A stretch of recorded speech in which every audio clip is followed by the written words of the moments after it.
So today I'm going to set up Carry1st account. How do you go about it? Let's set up our Carry1st shop account. So I'm going to click on the Carry1st, and this is it. It's exactly like you can see. Wow, this is a direct game, a game gift voucher. So how do you go about it? This is how it is. What you want to do is come to your profile.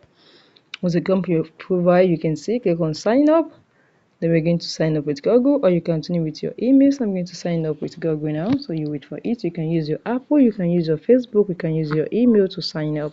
But right now I'm going to use my Google to sign up. So Google is going to transfer all my data very easily. So I'm going to use the email. Choose an email you want to use and click on continue.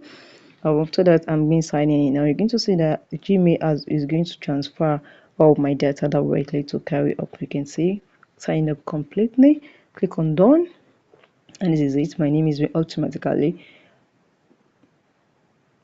imported to it. Just click on shop, and this is it. You can start shopping. So guys, find this video helpful, smash the like button, drop a comment and subscribe. See you in our next video. Stay tuned.